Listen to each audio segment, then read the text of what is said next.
अस्सलाम वालेकुम नाजरीन, मैं हूं मोहम्मद अब्दुल हकीम। 7H न्यूज़ में आपका इस्तकबाल है। उस्मानिया दवाखाने की गेट का ये मंज़र देखिए, जहां पर कोई सिक्योरिटी गार्ड नहीं और ना ही कोई पुलिस वाला नहीं। लोगों का कहना यह है कि दवाखाने में जो पब्लिक जा आ रही है, यहाँ पर कुछ भी हो सकता है, लेकिन हुकूमत तो अब रिजाइन कर चुकी है। लेकिन पुलिस को चाहिए कि वहाँ के इंतजामात को देखे, या कोई सिक्योरिटी गार्ड को चाहिए वहाँ के इंतजामात देखे। वैसे तो आप सबको मालूम है कि उस्मानिया दवाखाने की हालत किस तरीके से बद से बदतर होते जा रही है। आइए देखते हैं ये रिपोर्ट।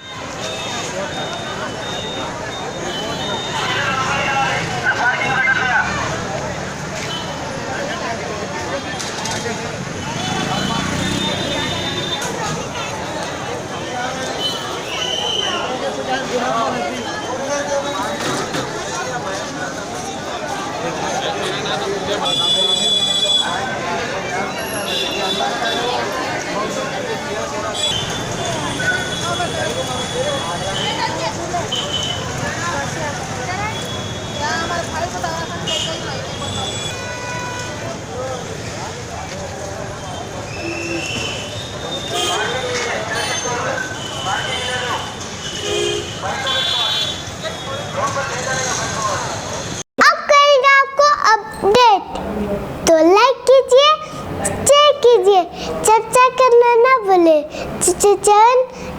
न्यूज़ आपकी आवाज़।